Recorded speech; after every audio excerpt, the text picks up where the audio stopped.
The show is presented by Manscaped. Go to manscaped.com/dangle to receive 20% off your next purchase and free shipping. Just like Santa. In fact, it might come with Santa. Yeah. Santa's free shipping.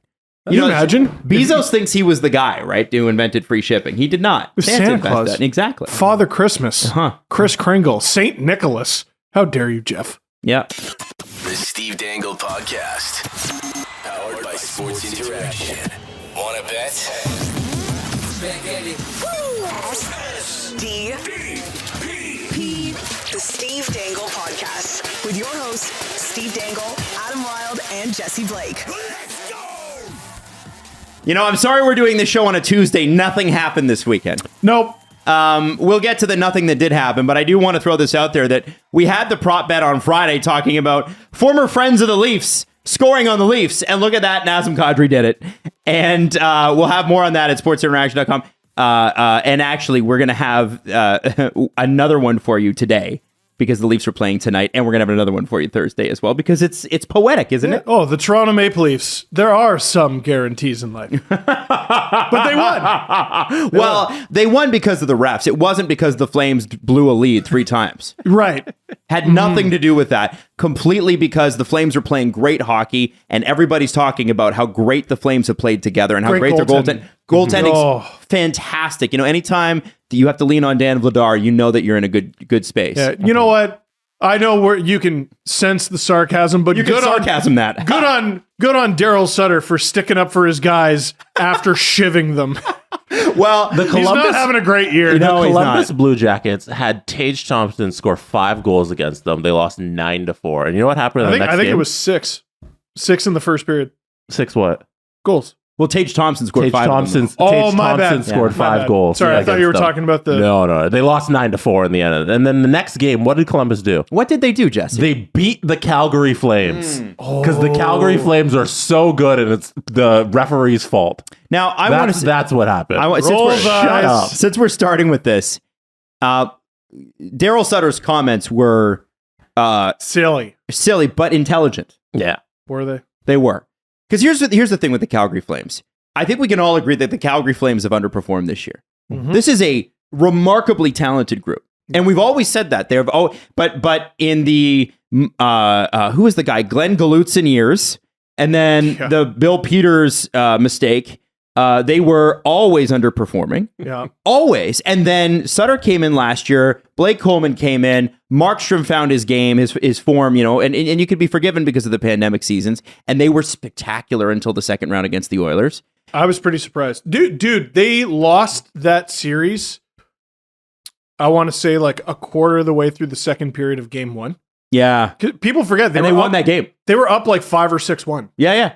But then they have... I don't know who had a more remarkable summer, the Senators or the Flames, but both have disappointed. Both have disappointed because when you're injecting a lot of new body into a team that's been relatively, the same for a long, long time. Gaudreau and Tkachuk had been there a long time. There's going to be some growing pains, but what's compounded that is the fact that Markstrom is off his game, and he said it himself. He sucks at hockey. So if you're a head coach and your team's just blown 3 1-goal leads in a game, which is entirely possible in today's NHL. Things are crazy. And you're a defensive-minded guy. You hate this kind of stuff. What do you do? You do the airplane food jokes of coaching, which is you say, Toronto. And I'm sure a lot of Flames fans were like, okay, Darryl, shut up. But I think a lot of people ate it up because the narrative exists out there that the league is there to, rig it for the team that hasn't won since prior to the moon landing. Well, what are we doing? Yeah, well, and I think obviously, right? If you're an Albertan, you probably know a thing or two about hating Toronto. There are plenty of legitimate reasons to hate this place, but the idea you don't have to make them up. The idea that the calls always go our way is I mean, listen, look at how many cups we have. So many cups since '67. So many playoff round wins since 2004. Yeah. So he essentially said, "Oh, it's Saturday night. You know which way the refs are going to go," and it distracts from the fact that they really, ultimately, and I know Steve has just been waiting to dunk on Jesse and I, that Huberdeau got a penalty in overtime right off the first face-off, Because who started, Steve? David Kampf. Along with Sandin and Liljegren. Yeah, so I'm going to give myself part marks, because I wanted to just switch it up. Mhm. Like Matthews, Marner, and whoever on D wasn't working. Mhm. Tavares was out there. Willie was out there. He had the one really bad overtime. So I was like, do Kampf, Engvall, and like Mete or Giordano. I don't care. Keefe starts with Kampf and two defensemen. So this is actually an organizational choice. And it's actually kind of smart. Is it? Yeah. It is. So they tried this with the Marlies. They played so much 3-on-3. They tried this They played with the Marlies. so much on Saturday. The Marlies did. So what happened was they started with a center and two defensemen. You win the draw. Yeah. One of your defensemen goes off. You bring on a forward. You go on the attack. Easy peasy. You lose the draw, and then you got defense out there. Then you got defense out there because with two forwards and a D, whoever has the puck has a ridiculous advantage because there's only one guy out there whose job is to do that. If there's a 2-on-2, and this has happened, if there's a 2-on-2 and it's like Riley and Matthews is there because he's filling in for Brody, let's say, they're attacking Matthews. It doesn't matter if he's the reigning MVP. He's not a defenseman. That's not his job. So any smart forward is like, I'm going to attack this guy and I'm probably going to blow by him. And then they do. And then they win. Sure. Hooray. There's no proof of concept here with the Leafs. It's a great Because theory. It is a fantastic theory. And But that's all it is right now. It relies on Jonathan Huberdeau high sticking somebody. Yeah. Well, Sheldon Keefe joked, but all I know is he lined up one of the shortest guys on the team on the red line Against And one of the tallest it was on guys. purpose. It was on planned purpose. for that. Jack Adams now. Jack Adams now for Sheldon Keefe. Brilliant. Brilliant. I'm glad he watches LFR and this podcast. I'm so glad. You're out here looking for apologies on Twitter. I don't think so. No, Now- absolutely. So, I deserve it. and obviously the Leafs suck in overtime. The Flames must have been like, oh, we got this in the bag as soon as they took the face off. Nope. Not this time, Calgary. Not this time. No. I think obviously too, what you're seeing with the Leafs is an unbelievable amount of scoring from the guys that need to, right? It's wild. Like the thing is, isn't William Nylander leading the team in goals? 17. Matthews is 15 though, so He's catching coming. up. He's coming. No. What did you see? First off, I guess I want to rewind to the first period. What I saw was the Leafs playing well and honestly a couple shitty goals. A couple goals that maybe shouldn't have gone in. Yeah, two of those. I think if you're being super generous, at least one shouldn't have gone in. I want to say the third and fourth from Matt Murray. And, you're going to have a game like that. Mm-hmm. There was this one, I think it was the Sens account. It was like, oh, where are all the Leaf fans talking about Murray winning the Vezina? And I just responded, they won, eh? Like, they won. So it's fine. They were, listen, Matt Murray's played so well, it's sort of like you could forgive that. Yeah. Right? You can go, okay, It well. wasn't the best game, but you're allowed to have those when you've been really, really good. He's also played a lot. I think low key, people don't realize, yes, I know he's played like 12 games this year, but like 8 or 9 of them have come in almost a row. I wonder if that game against the Flames was maybe a sign that it's okay to split the net a little now. Like Samsonov's been great. Yeah. So I And he's don't know back. who's starting tonight. Is he not back?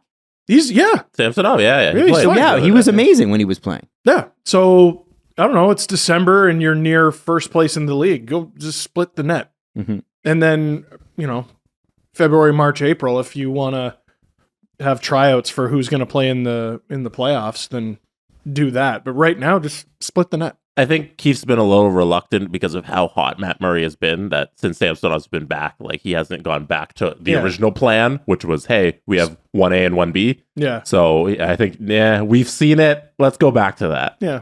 We have an injury prone goalie here. Maybe save him. Yeah. Well, and that's how he followed up, we should say, the third best shutout in Leafs history. Yes. With 44 saves against the Stars. I'm just super not worried about it. Mm-hmm. And the Leafs did a thing that good teams do. They won a game where they weren't great.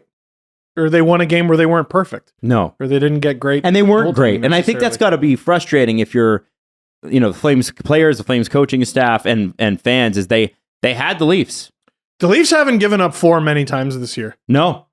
Which is shocking. Not in recent memory. Well, Based on what we thought, but going into the year, we're like, I don't know. The name brand of the Leafs is out of date. Yeah. Like, it's not you take the over every night. It's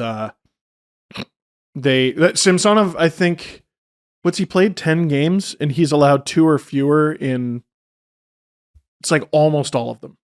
It's like good. all but 3. Yeah. Yeah. So, with the Leafs, you're looking at a 3-2 game most nights. Yeah. And it was 5-4 in overtime. Well, it's going to be interesting sort of seeing the Flames sort of move forward here, because they've had good and bad. Yeah. And I'm curious about, they're an interesting story in the NHL for me, because it's sort of like at what point do you say, okay, those guys should have gelled by this point? I don't know if you caught much of the game last night versus the Canadians. I did. But the effort was there, I thought. When Tanev went down, when he took he got hit in the head, they were down to 5 defensemen, and they really held fort, they did a good job playing in front of Markstrom, who looked like his old self, at times in that game, especially in overtime, because, hey, Saturday night happened again. Tyler Toffoli took a double minor high sticking penalty 49 seconds into OT. Yeah, that's what happens in Montreal. It's just the Montreal refs, and they that's what happens very consistently. Fix your team, Darryl. And largely because of Markstrom, they don't allow a goal in the overtime period. They go to the shootout, which is coin toss anyways, and they get the point. But there was ample opportunities for Calgary there to come away with an extra point. But Markstrom's reaction to the Suzuki goal, they're defeated a little. Yeah, man. Yeah. I mean, it feels like the Leafs the first 10 games this year. No, they don't have they have the talent, just not the swagger. Just brutally in their own heads. Mm-hmm. And this is the sort of thing where, I guess what we saw with the Leafs is you don't make a panic move and you wait for it to sort itself out. But it doesn't always sort itself out. Mm-hmm. Vladar has been good enough that, you can split the net a bit, but the Flames net was not designed to be split. It was designed where Markstrom plays a lot. So what do? Do you play him until he figures it out and potentially miss a playoff spot as a result? Or do you go with whoever the best goalie is? The Oilers made their decision. Jack Campbell, someone I tweeted, has played 3 times in the last few weeks. Mm-hmm. Yeah. They've been riding Stuart Skinner. He's the starting goaltender. Oh boy, but they got 4.5 more years of this guy at $5 million. One guy's better than the other guy. What are you going to do? Yeah, maybe you just count on Markstrom taking the net back. Or you count on Campbell taking the net back, right? Or at least challenging to. And I'm sure, at the end of the day, Markstrom at his height is going to be better than Vladar at his. And that's not an insult to Vladar. We've seen what Markstrom can do. It's just, he's got to get his mojo back. And it's such a mental game. You take a bit of time. Bobrovsky looked like he was going to be out of the league, even though Florida was going to have to keep him because he was making $10 million a year, and then was spectacular the next year. Yeah, and now he's fine. He's fine. He's fine. Strangest goalie in the league. Yeah. Really weird. Yeah, hot and cold. Yeah. Hot and cold. So, and by the way, I got to say, and I don't have this prepped for today at all, I just want to say this. The Montreal Canadiens are going to be a fucking pain in the ass when they learn how to score. Oh, There were some times on that power play last night where I'd be watching Suzuki sort of set it all up, and there'd be times where they're perfectly positioned, they got a system down on times where they should capitalize, and they just don't finish. As soon as Mike Hoffman even is not scoring, as soon as they figure that out, they're maybe not a playoff team yet, but they need goaltending and they need a little more finish, and they're there. Once Suzuki is surrounded by a deeper team and a more developed team, Slavkovsky's going to be part of that. He's not yet. Yeah. That player is going to be a problem. Mm-hmm. Slavkovsky, who's hot right now. I think he has 5 points in his last 3 games, and in the previous 17, he's had 4 points or something different like that. He's pretty hot. And he had a point against Markstrom the first time they played because Markstrom just decided to yeet his entire body. And he ended up at the blue line.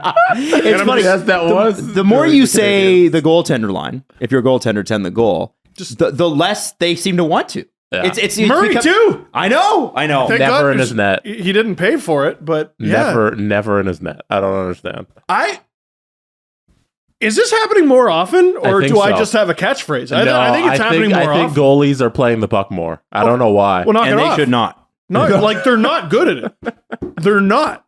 Murray does it a lot. Mm-hmm. He's been okay, but oh man, who is it?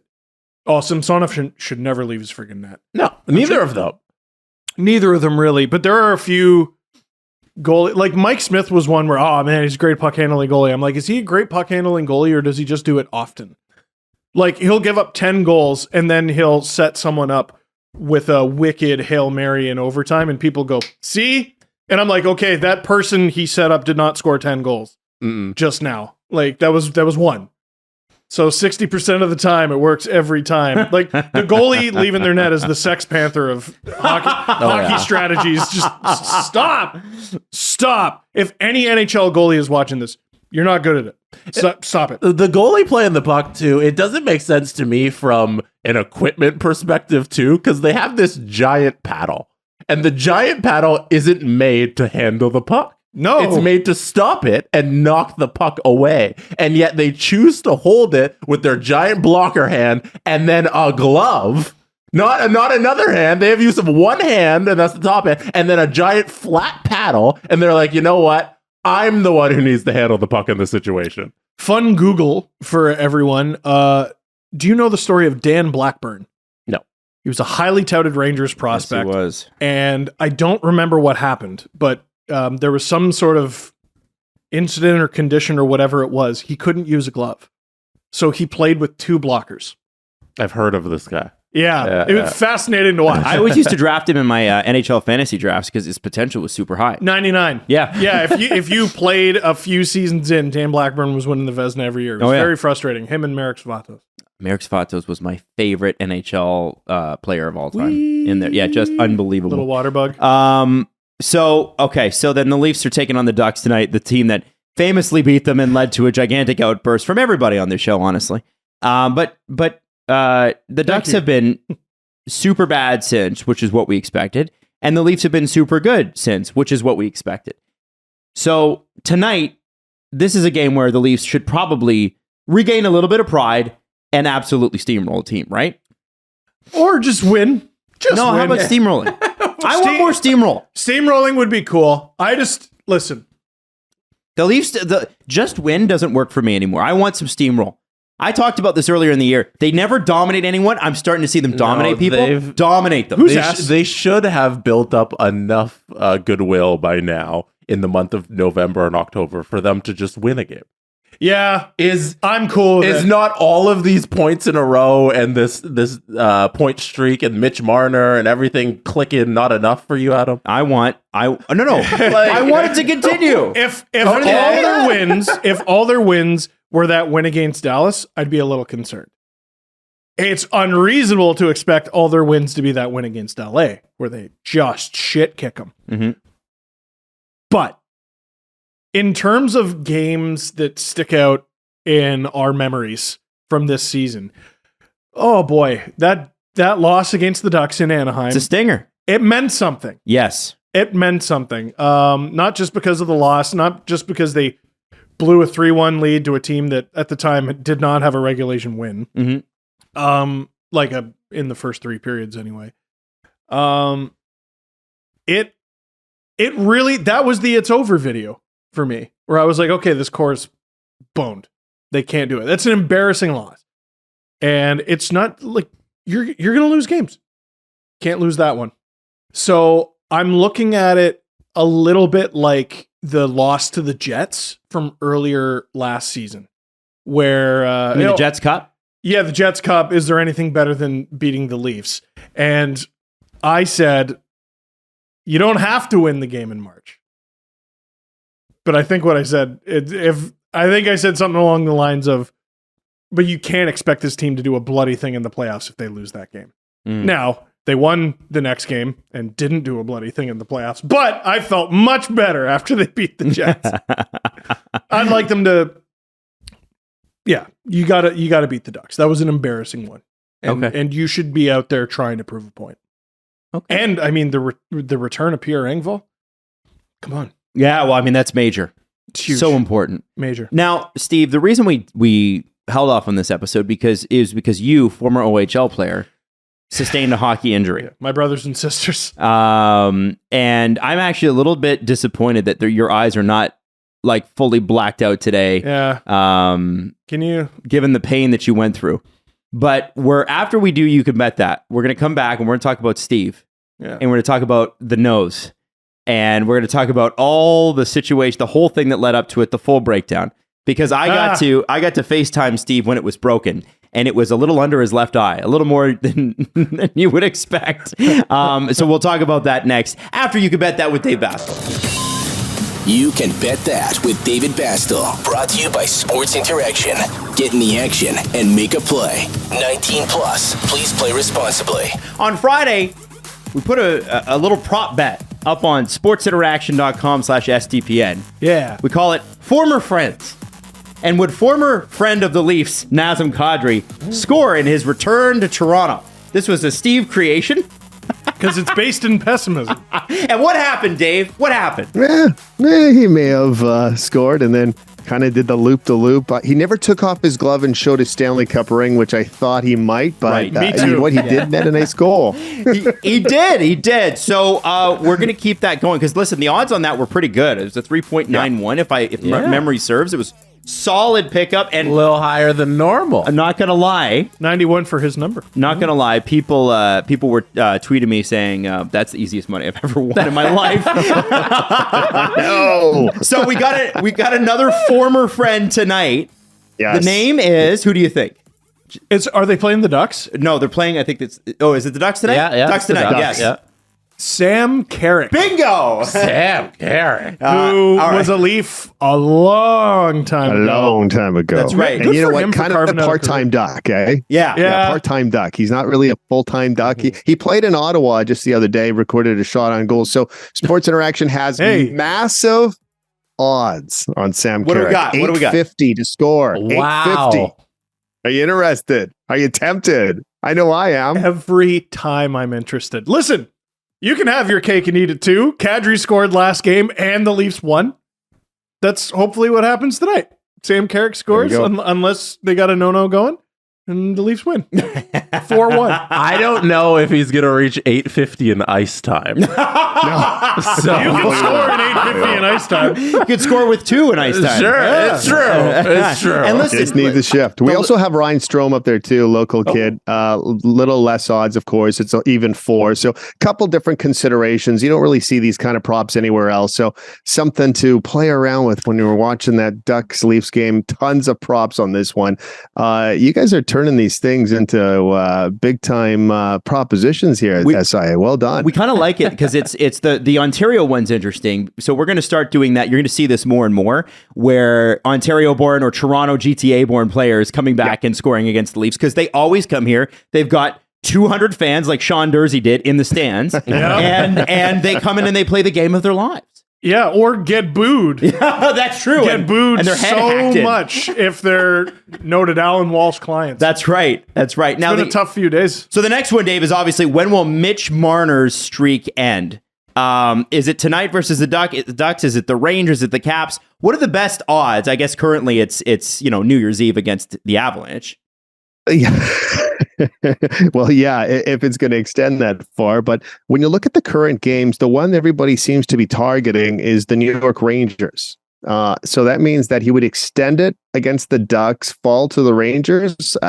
Maybe something there. Capitals on the weekend is decent wager too. Like you're looking at, and I know it's a negative bet, but the guy's been so good that you have to look for, okay, when's it going to stop? So we have a list of every single Leaf game in December and tell us, When's it going to stop? Can you see the future? Man, I know I can't. There's some really... I look at the two roadblocks as the Rangers and the Lightning. Yep. He can score on the Ducks. He can score on the Caps. He can score on the Flyers. He can score on the Blues. He can score on the Coyotes. Even the decimated Avalanche. Avalanche, and then the Blues again. Oh, man. This might Now, go is that for a because of while. the goaltending those two teams have? Because the Rangers and Lightning have two of the best goalies in the world. Is that how you're looking at it? I mean, the Rangers are far and away the best team in the league. Yeah, the great team defense, the great goaltending, great scoring, the great Except offense. that they haven't been. They beat down New Jersey. Adam but Wild. they haven't been good. It's Mr. one I love game. New Jersey. Who did they beat? They beat New Jersey. Yeah, Thank you. Shut up. Go Rangers. Shut your face. So you can check Go that Jim out Dolan. all now at sportsinteraction.com/SDPN. The former friends and the Ontario-born prop bets. Check them out because they're going to be there every game. This show is sponsored by BetterHelp. Now, we talked about this a lot, and it's getting to that time of the year where you're supposed to be happy. Everybody's talking about, happy, it's the holidays, it's this, it's that. You're even wearing a nice sweater, Steve. With 4 of my non-broken face on. That's right. Yeah, pre-broken Steve. But I have to say that, part of, unfortunately, what makes the holidays so hard for so many people is the fact that you're supposed to be happy, and people are not sometimes. Or if you're feeling a little bit stressed or you're feeling a little bit overwhelmed, we all can be there. So we want to give you a bit of a helping hand through BetterHelp. It's the world's largest therapy service, has matched 3 million people with professionally licensed and verified therapists, 100% online, and it's affordable. You fill out a questionnaire, you're matched with a therapist. If things are not clicking, you can switch. And by the way, there's no waiting rooms, no traffic, no endless searching for the right therapist. Learn more and save up to 10% off your first month at betterhelp.com/SDP. That's betterhelp.com/SDP. These days, every potential new hire can feel like a high-stakes wager for your small business. Listen, we're a small business. We've just hired people full-time for the first time in our entire lives. It's scary. We need to hire a replacement for Steve. That's right. Yeah. After his nose. Huh? You want to be We didn't 100% tell you. certain that you have access to the best qualified candidates available, and that's why you have to check out LinkedIn Jobs. LinkedIn Jobs helps you find the right people for your team faster and for free. So all you have to do really is make your post, then you add the job and the purple hashtag hiring frame to your LinkedIn profile. Simple tools, screening questions, all of that makes you or helps you find the candidates that you need for your business. It's got to have the right experience, got to have the right skills, and you're going to be able to do it quickly with LinkedIn Jobs. And LinkedIn Jobs helps you find quality candidates that you want to talk to faster. So post your job for free at linkedin.com/SDP. That's linkedin.com/SDP to post your job for free, and terms and conditions apply. All right, so if you're unaware of this, Steve sustained his first hockey-related injury. First broken bone. First broken bone, and it wasn't even during hockey. So the reason we're doing the show today is because you had to have your nose reset yesterday by a doctor who said we better do it now before it heals, and we have to re-break it. Uh-huh. Let's start from square one here, which is you in your basement playing with your dog and your son. Yeah. Main floor. Oh, main floor. Oh, sorry. Main floor. How dare you? That's where you bled all over. Okay. Yeah. So, you know what? I did a very good job not getting blood anywhere. So it was okay. Saturday morning, got to be super dad because, I'm working at night. Usually don't get to put Leo to bed at night, which is usually my job. So, all right, let's go. Running around the main floor with Leo. We're running in circles, literally just running in circles, where I got to chase him. And if I'm not trailing him closely enough, he goes, "Come on, daddy," like pissed off. But if I get too close, he goes, just stops in his tracks and goes, "No."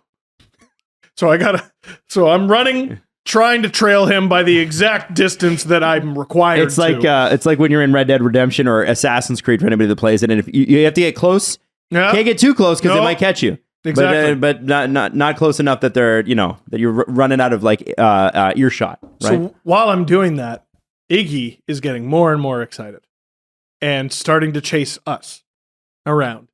And he's prancing, and he does that little thing that dogs do where they're like, "What are we doing? Mm-hmm. This looks like fun. Mhm. Let's do that." So we go into the living room, and then I lie down on the floor because that's my favorite thing to do. It's so much better than standing or sitting. Lying down, there's nothing better than it. So lay down to play. I think it was hockey with Leo. He does this thing where he's in a very picky phase, finicky phase, So he just pulls out every toy he has and he's like, we're playing. And I'm like, yeah, that's great. Iggy brings over his new toy Stegosaurus. And so I'm like, all right, I can kill two birds with one stone. So I'm playing with Leo, and then I'm also playing with Iggy. I am supporting myself with my right arm. I'm playing tug of war with my left arm. Really stupid to be face to face with no hand to protect you with an 80-pound dog. Right. Any of you who have a dog or have ever played with a dog, especially of that size, you know when they thrash, it's friggin' strong. And they don't realize it, really. No, and you're always just like, sure wouldn't want to be face to face with that. Well, I don't know exactly how it happened, but Iggy went one way and then he went another. So he's holding the toy, and it's like, because the reason that dogs do that is to break the neck of whatever they catch. Oh, there you go. So they do that so that if they catch the prey, they break their neck. Well, that's what Iggy did with several bunnies a few years ago. So right. There you go. That's probably what happened, because he thrashed one way, thrashed the other, and just fucking destroyed my face. So he connected. Now, how did he connect? A lot of people want to know, was it on, or was it to the side, or how did it work? So the way I remembered it incorrectly was he went this way and then came and hit me.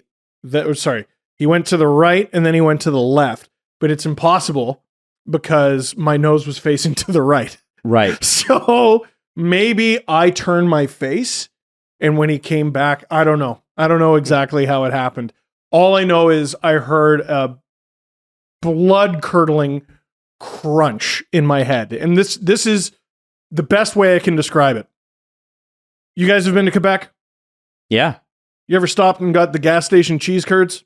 Yeah. Hell best. Yeah. And when you chew on them, there's that little squeaky cheese, squeaky rubbery sound. Yeah. It was that squeaky rubbery sound combined with taking a bunch of spaghetti and snapping it in half, like if you were to make chicken noodle soup. So it was squeaky and snappy. Yep. Feels like the two Rice Krispies that Did you feel it break? Or did you only hear it? Yeah, you felt it break. So when I broke my wrist, like way back when I was a kid, you could feel a bone break. You know? So SL broke her wrist, and we didn't know. Me and this other guy at the gym, we were like massaging her hand. Fucking idiot! Like we didn't know because we thought she sprained it, and then we get to the hospital and they're like, "Oh yeah, your wrist is broken," and we're like, "Oh fuck!" Like we felt so stupid, and then obviously you got to put it in the cast. Yeah, she brings that up every now and then. I was trying to help. Not to distract from the story, but what was she doing to break her wrist? She did a thing that, so we were at this like very small private gym that just some friends that we had. And she was doing a thing that is now banned at that gym, which is running backwards. Oh. So she was running backwards, tripped, caught herself, and broke her wrist. Yeah. So I was wearing these glasses, my blue glasses. And when I heard the crunch, my first thought was, he broke my glasses. Because you don't assume your bones are broken, I guess. I brought my hand up to my face to grab my glasses and like throw them off because I was like, okay, I'm covered in broken glass. All this happened in a matter of like 2 seconds. All right. And my hand is just covered in blood, and I'm pouring blood. And I'm like, SL's not even looking. She's in the, she's like, okay, he's playing with our son. This is when I can get stuff done, so I'm going to make soup. And so she turns around. She's like, what's going on? Oh! Like, just sees my face. What happened? I'm like, he broke my nose. Oh. Like, as soon as I knew it wasn't my glasses, I'm like, he broke my Now, knowing nose. SL, who is very Scottish, and if you are any sort of dramatic at all, which is hilarious that they got married, she'll underplay it. Did she go, no? She's like, are you sure? And I went, I'm sure he broke my nose. I was pouring. Like, I've never bled that much in my entire life. This is part of the story that I've heard, but I love this part because, when you first initially broke it, you were shocked by your son's reaction or lack thereof. So he's just like, here, can I do it on that camera? I was standing at the sink, just pouring into the sink. And, he's 2 and I don't want to traumatize him. So it was like, when Marge Simpson discovers her dad is a flight attendant, and I was like, don't look at me! But he was just staring at me like almost with this smirk on his face. And I was just like, oh, cool. Okay, so he's a psychopath. I'll mark that down for later. I have to deal with that later. But so again, I'm just pouring into the sink. And she was making food on the stove. Just a rock star. Shut it off. Get him dressed. Bring him to her parents' house, which is luckily for us, like just down the street. And she's like, okay, I'm going to drop him off right away. And then come back and get you and bring you to the hospital. And by this time I'm on the floor now. Because I started sweating and felt faint. Oh yeah, I'm sure because your body's like, oh, we got to go into protection mode here. Yeah, and I was like, okay, well, before I re-break it, I'm gonna get down here. And the only thing about the incident that made me want to laugh is right before she left, she puts a banana in front of my face and she's like, "Eat this." Why? because I felt faint. If you feel faint, you gotta have a banana. Everyone knows that. Is that a thing? I don't know. They should add like an orange. Isn't that what they give you after you give blood? Yeah, I don't know. Or a sugar cookie. Yeah, one of those sugar cookies. Yeah, banana's got lots of sugar. I think you should add an orange, SL. Come on. Didn't have time to. Where are the orange get slices, picky. SL? She didn't. There wasn't a menu. What would So- you like? That's very funny. So I was just home, like just going, "Blah, fuck," like for a few minutes. So she came and got me, brought me to the hospital. So I go to the hospital and I sat next to someone and she just goes, "You don't look good at all." And I was like, "No, I don't feel very good," or whatever. And they wanted me to put on a mask. And I'm like, I'm actively bleeding from the face. I don't know what to do here. It'll probably like irritate your nose too because it's broken. And And the funny mask you has should to say sit on the that. nose. It was awful. So anyway, once it stopped bleeding, I was able to put a mask on, but then I would feel it start to bleed again. I'm like, motherfucker. So I'm like shoving gauze up there and putting the mask over it. It was awful. Terrible. The weight wasn't too bad, so that was lucky. Got the x-ray, and 2 people played with my nose. Actually, I got a DM from Jib Woodgett, who we had on the podcast to talk about COVID when COVID first happened. And he's like, okay, based on the picture you sent, hopefully it's just the septum and not the bone. Doctor sees me. He goes to touch my nose and does not tell me he's going to do this. So I feel bad. I went to grab him. I didn't end up grabbing him, but he didn't. He reached towards my broken face without telling me that's what he was going to do. Yeah, I think that maybe. That's a fair reaction. And I apologize profusely, but I'm like, dude. Okay, so anyway, he felt it, and he's like, okay, you know what? I think it's the septum. It's not the broken bone. Go for X-rays, and they just show me it. They're like, no, yeah, that's broken. That's really broken. And what was the thing you told me? If you can tell a bone is broken, if you're untrained and you can tell a bone is broken from the picture, then it's really broken. Oh, I didn't tell you that, but somebody did. Oh, I thought you did. Was that you? No, it wasn't me. Maybe Someone Natalie, told me that. I don't know. So that sucked. And and I told Sportsnet I broke my nose while I was still standing over the sink before I told my parents or anyone else. Well, I mean, it's important. You do have the stream, right? Well, immediately I'm like, someone's going to fill in tonight. Is Grab available? Yeah, Who? Grab. Is Grab? We need Grab. And then, so Grab filled in. He did a great job, by the way. He did a great job. Of course he did, because he's great. He does a great job, man. And everyone at Sportsnet was really accommodating. The next night, I was texting with my boss, and I was like, I'm skipping a few steps. During the game, because I had the game off, I decided to FaceTime Adam and Natalie to show them my broken face.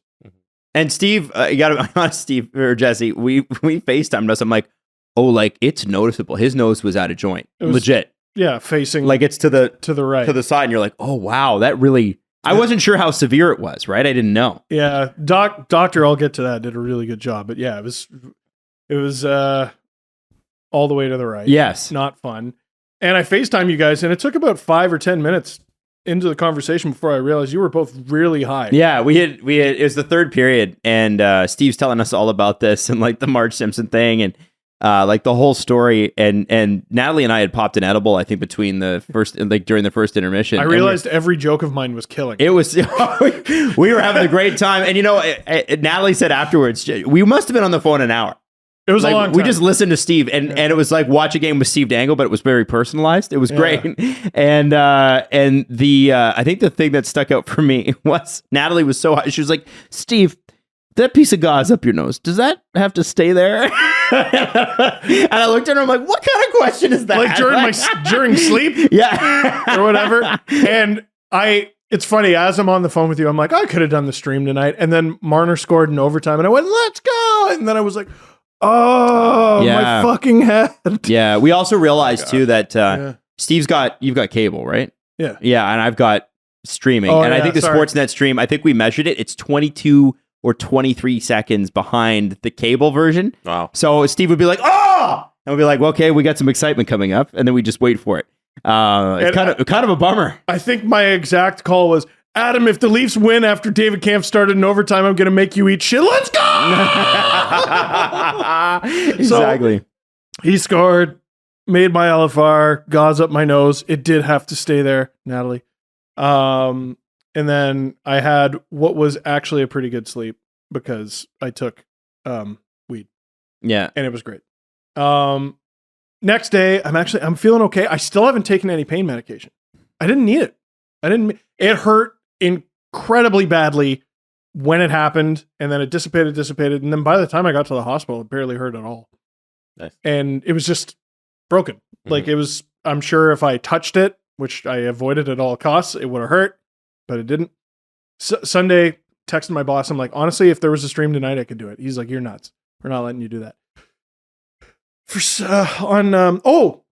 And I got referred to a nose specialist. Mm-hmm. And for some reason, I'm like, why do I know this name? Seems like an odd thing to know. And I show it to Sarah Louise, and she's like, that's Leo's ear, nose, and throat doctor. Oh, no way. And he has an appointment first thing Monday. Oh, perfect. You should go. And I'm like, cool. So I go, and she comes with, because she's like, oh yeah, maybe you could get both done at once. I'm like, you think I'm going to get my nose reset with a toddler in the room? I don't think so. Yeah. So it's like we're going to escort you out for a second while daddy gets his nose readjusted. So I essentially got like a walk-in nose adjustment. Mm-hmm. But yeah, Sunday, for some reason, I just couldn't sleep. I had a terrible sleep. And I think it had something to do with dreading the next day where I knew I was probably going to get my nose fucked. So how does that work? Oh, all right. So if you're squeamish, this next part's going to suck. So just letting you know that. So you want to know how you get your nose readjusted? Yeah, how does that happen? Here's how I got mine readjusted. There's many ways to do it. Here's how I got mine. First was gauze soaked in lidocaine, which I think is a painkiller or freezer or something like that. I think they use it in dentistry. And they shoved it up both nostrils. That was fine. That was maybe a 2 out of 10 on the pain scale. It does hurt, though. Yeah, it wasn't so bad. It's more like a nuisance. And the reason they do that is because step 2 is they injected might have been the same thing, injected lidocaine into both nostrils from the inside. Oh, that would be weird on a good day. Fuck. So and it's probably not, it's not the tiny needle, it's the big needle, right? Oh. And the doctor, like, we were buddy, and I go, tell me about this. Like, because he goes, are you ready? I go, just tell me about this. And he just goes, I'm not going to tell you about this. And I go, okay, sounds good. That's how you know. Basically, like, yeah. No, it was good, though, because it made me think it was going to be a 10 out of 10. And it was 6 or 7. It hurt. So now on we've the pain scale, yeah. It fucking hurt. Now but it wasn't that bad. We've numbed your nose. By the way, I have a thing where I don't like anybody touching my nose ever for any reason. Oh, yeah. Even like girlfriends and wives and everything. Wives plural, that is. I've never liked anyone touching my nose, so this is like my worst fucking nightmare right here. Well, and imagine how upset I was. Like, I wasn't thinking straight because I was just like, just get ready. So he does the left nostril. I'm like, wow, that fucking sucked. And then he goes to do the second one, and I'm like, motherfuck. Like, it didn't occur to me that I had to get injected. Yeah, because you're now just getting it injected though. You're not readjusted at this point. No. So then he does that. It's frozen. It's swollen. It's gross. Waits a few minutes for it all to kick in, and then he pulls out this thing that looks like a butter knife. or like a very skinny version of. You ever fill in a hole on the wall, like drywall, Like with the a putty? plaster putty, like a putty knife. And I just point at it, and at this point, I'm just like along for the ride. I'm like, so what's that do? And he's like, well, that's gonna go up your left nostril, and I'm just gonna push really hard on the right one. And I went, okay. And it could have been 2 seconds. It was 5 or 10 seconds that felt like an hour. And he just reefed on it. And it was really Like funny. when he's doing, when you say he's like get specific, like how specific, like Okay, what so did it look he like put- to you? It looked like blue plastic Like gloves. if my hand was up there, would it be like that? Or- No. So the left one, I believe, stayed relatively still. So he Okay. shoved it right the fuck up there like a COVID swab and just pushed really goddamn hard with like his thumb or something. Oh. And my On the other father-in-law got it done without all that freezing shit. Well, he's a tough Scotsman. Oh, Yeah. just- At this point, that part's not too painful because it's already frozen, right? Yeah. So I kept a little it was the worst part for sure. yeah. It was the worst part, bar none. But I could feel, if this makes any sense, I could feel where the pain would go if I could feel. Yeah. Kind I- of like when you have your mouth frozen at the dentist. Yeah. And well, I don't remember any dentist appointment hurting that much, but and I got my wisdom teeth out. But that sucked. And he just goes like, he was very apologetic. He just kept going, sorry. And Does I- it crack back into place? I kept expecting it to, and it didn't. Oh, okay. And I think there were sounds, but I was just like, you ever just fucking short circuit? I yeah. was just like, God damn. He kept saying, you're doing exceptionally well. You're doing exceptionally well. And I'm like, The okay, compliments cool. don't make the pain go away, but it still feels Yeah, good. tears pouring down my Oh. face. And he's like, I'm sorry. And it was just silent for a few seconds. And I just go, I'm fine. I need a minute. I just go, I need a minute. And that fucking hurt. So I had the one Advil the night before. And then he's like, so if you want, you can take 2 Tylenol and Advil. I'm like, that sounds good.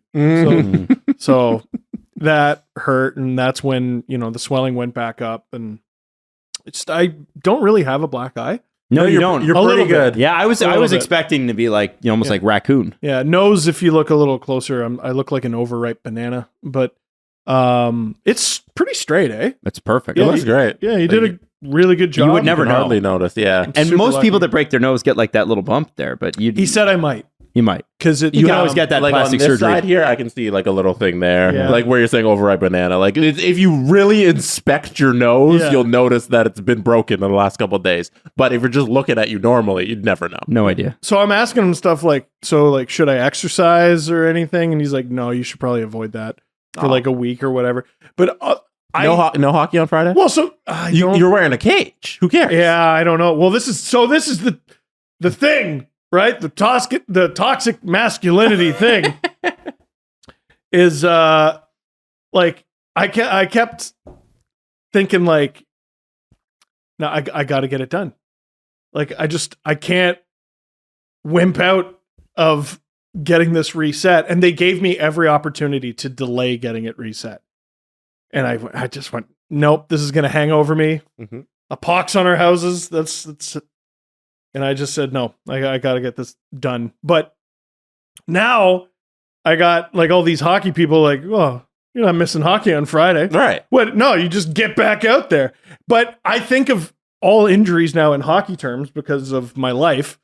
And I was just like, how the hell? For some reason, the one I keep remembering is Steven Stamkos taking that Johnny Boychuk slap shot to the face, Game 7, 2011 Eastern Conference Final. They just fix his shit and he gets back out there. How?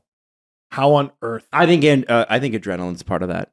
Has to be. The initial break, like, They're also just tougher than us. Yeah, I mean, that's okay yeah. to admit that. I don't need to be that tough. I don't even need that. I don't need that shit in my life. well, and it also made me extra upset at the people who were giving me shit for wearing a cage on a regular basis. I am not in the show. Dude. I I'm do giving you not. shit for wearing a cage. You have work in the morning. No, because protection is for not men. Okay. No. Well, I'm not a man then. I can live with that. If I like, you think I'm gonna take, or you don't think I'm gonna take every precaution I can to avoid never having to deal with this again? Yeah. Fuck. It was awful. Yeah. I could see how a player could adrenaline their way through the break. The reset was way worse. Way worse. Damn. Fuck. Damn. Yeah. Every now and then I go back to the moment and I'm just like, ugh, if I'm not mistaken, cringe. there are like videos on YouTube of like NFL players getting their nose reset just right on the sidelines. Yeah. And like traders coming in going, shh, and just the guys going, ah. The one I can't ever watch, I get too squirmish, is guys just getting their shoulders popped back in on the bench. Like they'll just be like a UFC fighter who's just sitting there and they're just like, I'll pop my shoulder back in, and the coach just does it. You ever see the one? Nasty. I don't think it was UFC. I think it was another promotion, but a fighter's arm popped out and they were going to stop the fight. His opponent adjusted it for him. Put it back in, and he's like, "Oh, hey, I'm good to go." And they kept fighting. My dad, people are nuts. My dad was a big water sports guy, so he was barefooting, and he popped his shoulder out in like the early 90s. And there was a doctor across the lake. So my dad's the kind of guy, like he'd be water skiing or whatever, and he'd pop his ankle out, and then he'd just get back on the boat with the ski on, slam it a couple times, and then jump back in. So he goes to, he'd never popped his shoulder before, and it's obviously a lot more aggressive. Like look at what happened to Nick Robertson. Oh yeah. And so they boat over to the doctor's cottage, and the doctor's wife takes my stepmom on a tour of the cottage because it was a nice cottage, while my dad was sitting on the front lawn getting his shoulder popped in. And if you don't get that fixed, the muscles actually become kind of loose, and it happens over and over again. It'll happen more frequently if you just keep unpopping your shoulder. So like, I remember, go figure. There's a couple traumatic moments, and I'm just thinking about poor Leo watching your nose. But I remember he's like, "Oh, we're going to Nanny's house." Yeah, he was great. My dad, I remember, so we were in a tin boat, and we were pulling up to the dock at like, it's one of those rickety, shitty tin boats. Pontoon boats? No, it was a tin boat, like the fishing boats, whatever. Okay. And so we had like a 4-horse Sears engine on it that was 8,000 years old. And my dog, for whatever reason, never liked the boat. And he was in the boat, and I had wished that I wanted him in the boat, and he's just vomiting everywhere. And my dad is like trying to get out of the boat, and the boat comes out from under him, and he's grabbing onto our shitty dock because it was just old, it was an old Timberwood docks. And of course, the shoulder comes out. Eesh. And my stepmom had to reset him on the lawn, and that required you put your foot on their chest, and then you pull and then pop in. And then it got so bad that he was petting the dog at home once, and it just popped out. And they were like, "Okay, it's time for surgery." My God. Petting the dog, and then yeah. And he said, "I've heard of that." Yeah. He said that the ankle swells up the next day, and that hurts. He's like, you can go fine on it the day of, but the next day is when it swells up. He said the shoulder and the ankle always hurts after. The shoulder immediately, once it's popped back in, it stops hurting.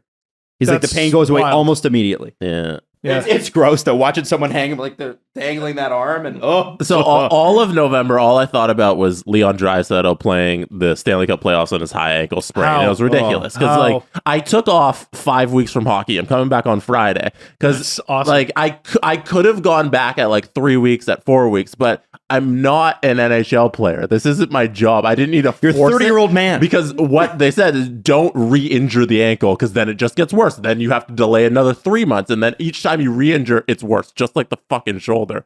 Crazy. So it's like, no, we're just regular people. We can take our time with these injuries and then do our activities after. Yeah. There's no rush. Yeah. Don't force it. Don't keep popping out your shoulder and then getting surgery. Don't go re-injure your nose, but also you're in a cage. Yeah. You could probably come back a little sooner. Could probably. We'll see how I feel. Like, just my head fucking hurts. I felt like I got hit by a bus this morning because I was like, okay, why do I feel so tired? Oh, okay. I've been sleeping like garbage because my face just constantly hurts. And also I was like, man, why do I'm dehydrated because they don't let you eat or drink at the hospital in case they got to put you under. You were telling us you literally went like, I don't know, how many 5 hours without eating like or 5 or drinking? 6. That's crazy. I was grumpy at the end of it, but like I understood. And then I just never quite made up for it because I didn't feel like putting anything inside my face. Right. So- You were even saying like chewing on chips, like crunchy stuff was irritating. Yeah, that's mostly better now. But the night of and the night after, How's your breathing? it's not too bad. Not too bad. It's A little swollen. yeah, it's not too bad. It was actually perfect night of. I think there's just some blood in there, and once that leaves, which I'm not about to blow my nose. Robert Malloy goes, "Hey, have you sneezed yet?" Oh, And I it's a have good question. and it was actually okay. It was okay. I did not die. Man, Robert, what a good question. That was a You good lose a question. piece of bone in your sneeze, it comes out.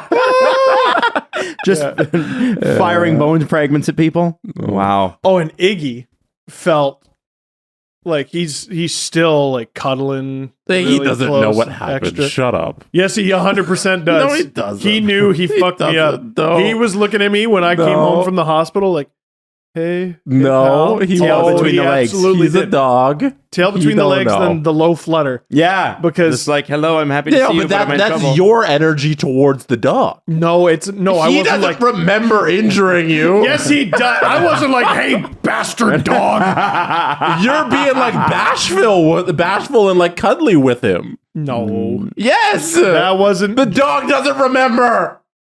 How dare you? How dare you? Don't make me Shannon The Sharp beauty and take thing off my about glasses. with hockey with you is that after we just take off this Friday and then we don't have hockey until the new year, so you get an automatic like 4 weeks off anyways. I know. So just don't go Friday. And yeah, but I don't want to miss it. Just don't go. You've missed it before when you had to watch Leo on Friday in November. It sucks because I felt like I played well on Friday, Uh, and then the next morning I broke my face. Well, it's Hockey, I a was fine. Playing with the dog, I was fucked. it's sort of hilarious. Steve Dangle, everybody, getting injured. Now, as we were talking, Gary Bettman had a press conference. Boo! And I think it's really acting the fool him, and always his account always kind of is perfect for the moment. I don't know how he continues to do it.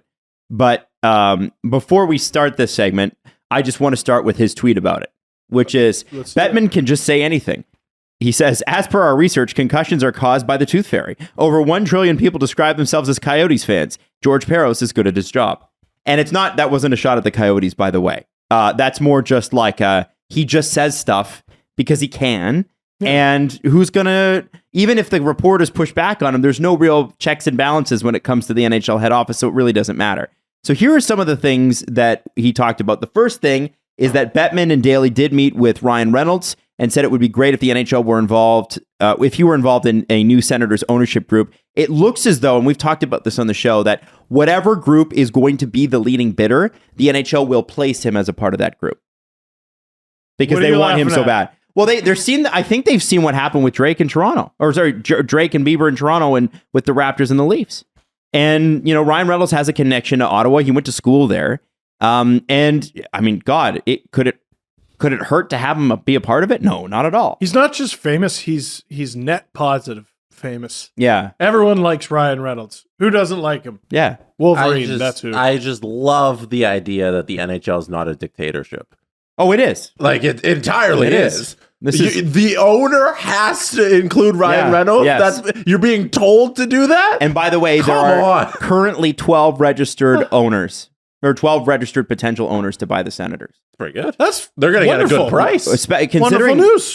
that when Eugene league. bought them, nobody wanted them unless they could relocate the franchise. So it speaks to a couple things. First off, the explosion in billionaires recently.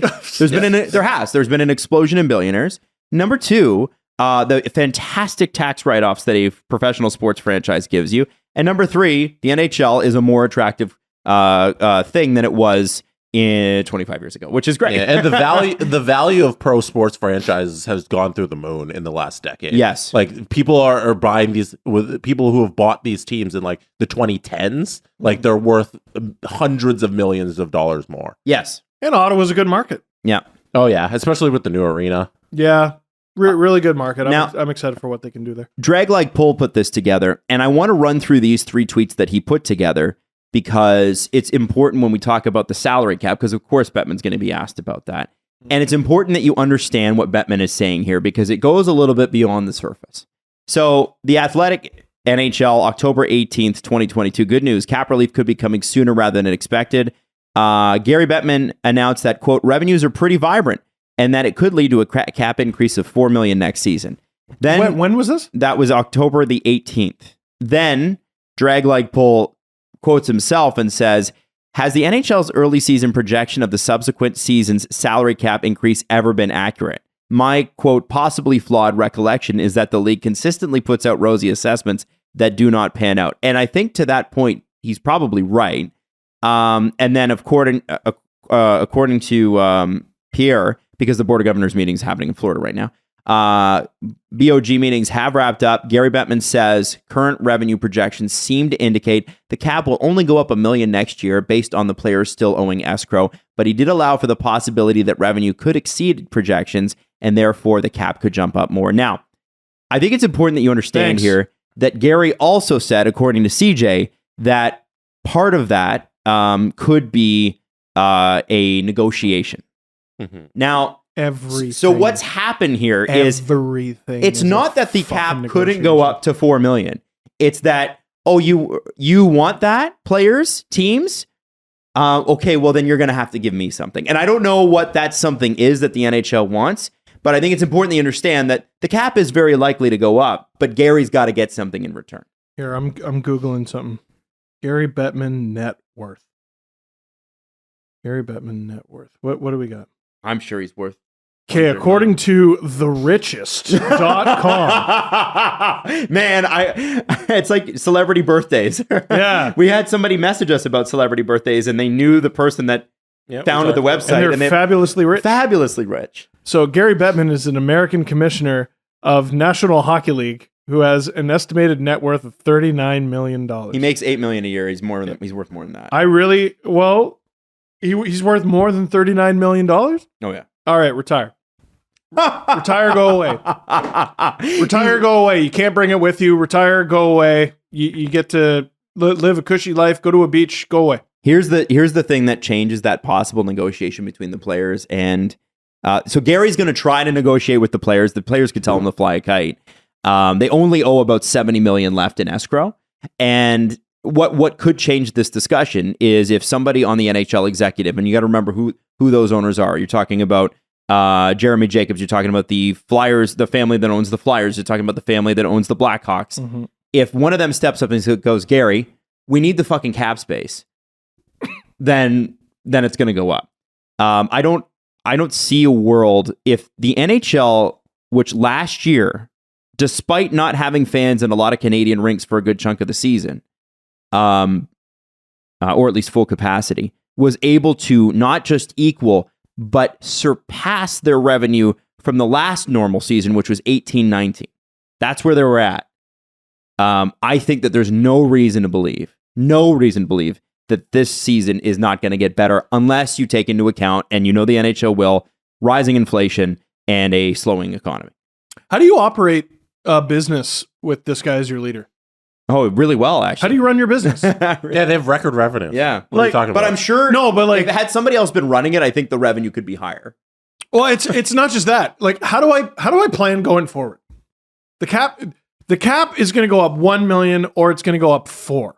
Those are hugely different numbers. Yeah, but that's something that's so minuscule in the grand scheme of running the NHL. He doesn't care about the extra cap room that these general managers can play with. He doesn't care about the product. That's the good. extra salary that the players are going to get. That's so unimportant than like ticket gate revenue and driving subscriber numbers. That's doesn't matter. We promised that we weren't going to bash Gary all the time. He can play games with that numbers. Retire. Boom. Go away. Go away. I've had enough. Go away. Also, please accredit us for what are you trying to get accreditation for? Oh, we're playing our favorite game. We get accreditation? Will the SDPN get accreditation at an NHL event? Because I understand that we have been accredited occasionally, but this is an NHL. Yeah, so we're trying for the All-Star game. Oh, down in Florida. Is it in Florida? Yeah, Panthers. So who did you sign up for this? I signed up myself. I put SDPN. Can I get in the building as a press member? Jesse We'll goes see. and we don't. That would be Well, funny. I couldn't put you because you've been accredited. You would just get entry through Sportsnet. Yeah, are you going? You know, so I can't. You don't Not count. as far as I know. Oh. I'm going to Boston for the Wyatt Mhm. Classic. Oh, that's cool. Yeah. Is your mic on? Yeah, of course it's on. Oh, there you go. Oh, yeah. Sorry. You're just very Talking soft. to it. Oh, sorry. Yeah, I'm going to Boston. Great. That's I'm excited awesome. for that to see the Bruins take on the Penguins. Yeah, so it wouldn't count our game because they would be like, "Oh, this is Steve from Sportsnet," and that's not how this works. It This has is- to be I don't someone know. from SDPN. Oh, So we'll see if it works. cool. Are you not excited? Oh, of course I am. Oh, okay. Oh, Gary maybe, Bettman? maybe we could have a one-on-one with Gary. You cannot. Gary Bettman continues to have no interest in adding, this according to CJ, adding a play-in wildcard round to the Stanley Cup Finals. As in, instead of including, 8 teams on each conference, you could include 10.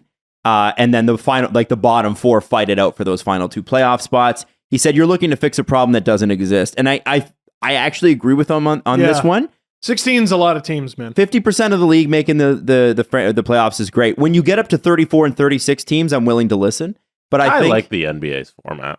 Yeah. but I think the format that we need to push on is the fact that the top the top 2 teams or the second 2 teams in the division have to play each other. The seeding. The seeding They is need to, shitty. they need to change the seeding That back to problem 1 exists. through 8. Like, let's get rid of the fucking stupid division. Top Yeah. 3 in the wild cards. 1 through 8, please. Yeah, said the guys who cheer for a team in the Atlantic Division. All right. Thanks, Twitter. Enough.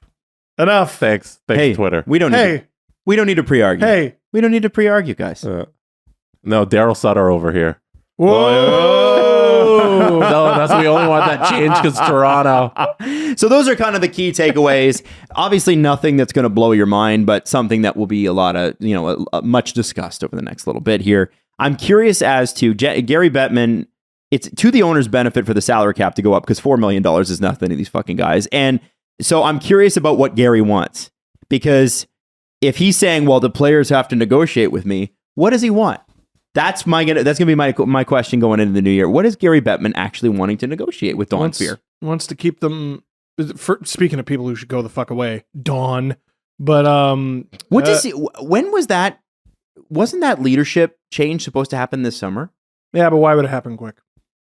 Why would they want a resolution ahead? Well, it was just they were like, we're gonna have a new leader by the summer. That was after the Kyle Beach thing. That was what was gonna happen. They began their search in June or July of the summer. Yeah. And they said they're going to wrap up by end of August. And Useless it's just organization. been They treading didn't say water. which August, Jesse. Yeah. It could be- 2024. Could be 24. Who knows? Yeah. Useless organization. Oh, yeah. To move Yeah. on to something funny that happened on Twitter, Sportsnet Stats tweeted about the Big Four coming up large for the Leafs during their 14-game point streak, and that was on Saturday.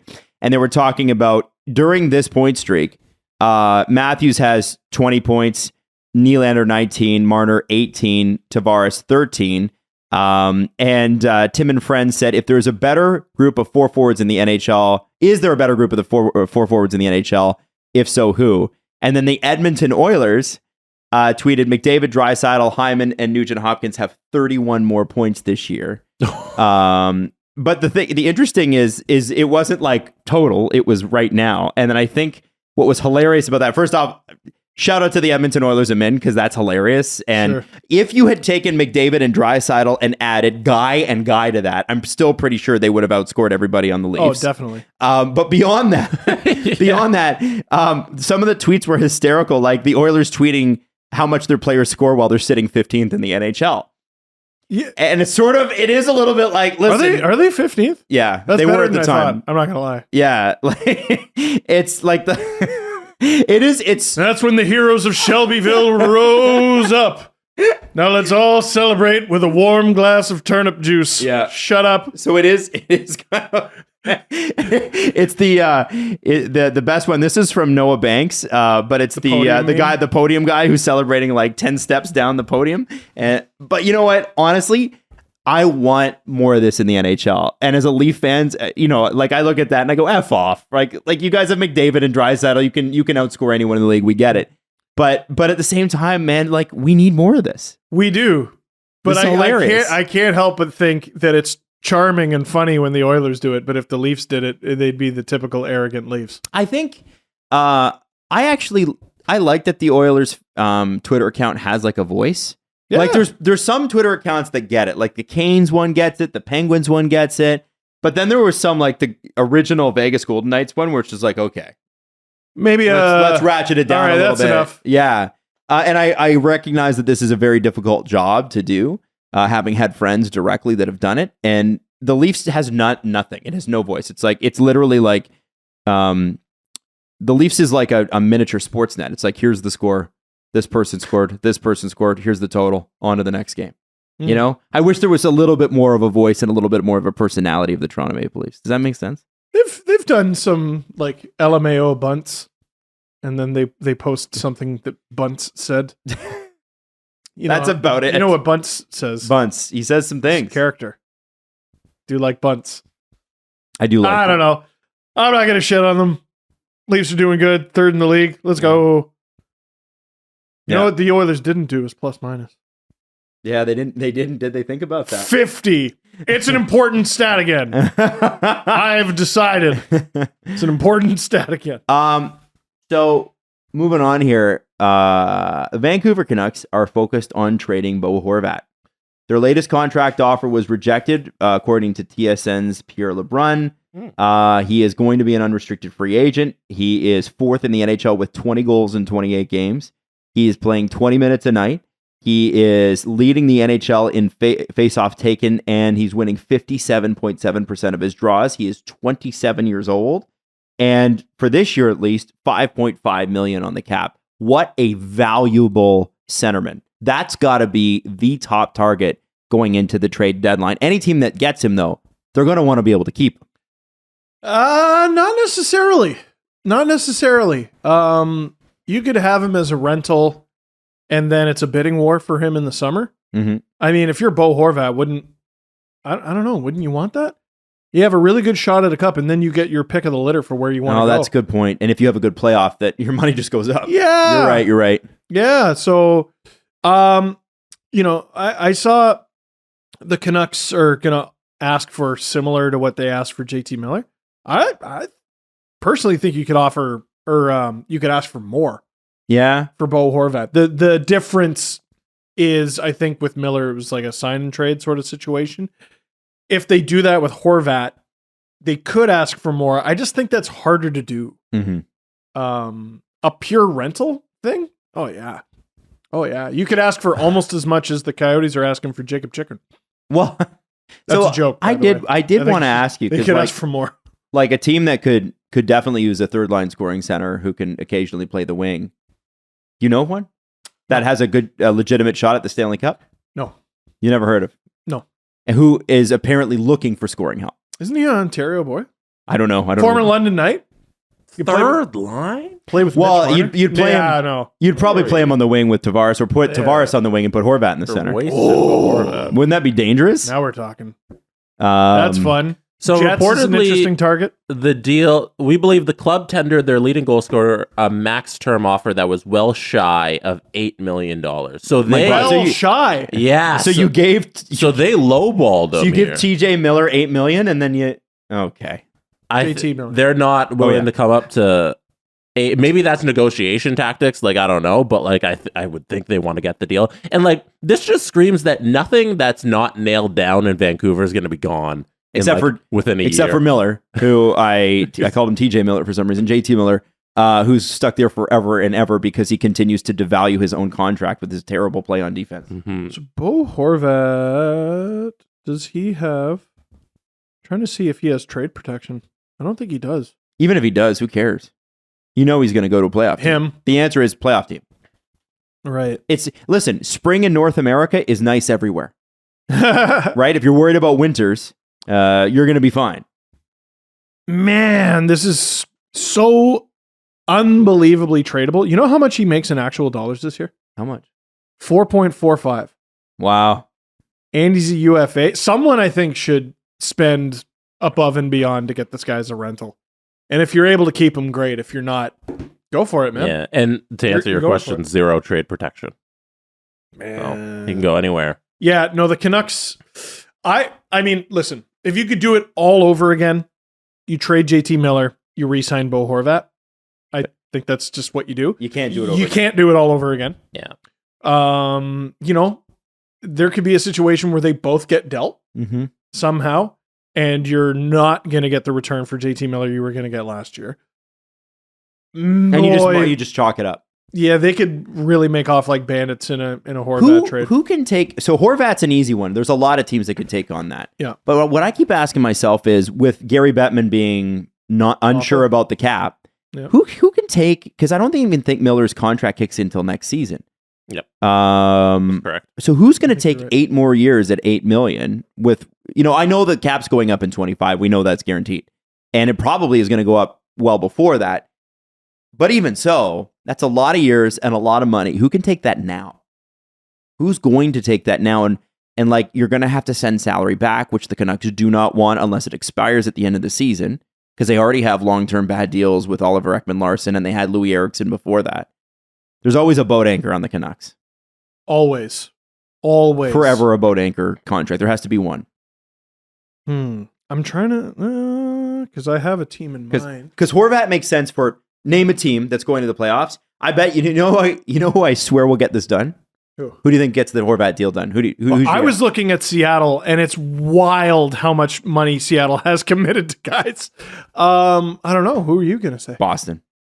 Fuck off. The one thing Boston always does, Boston, straight up, always gets it done at the deadline.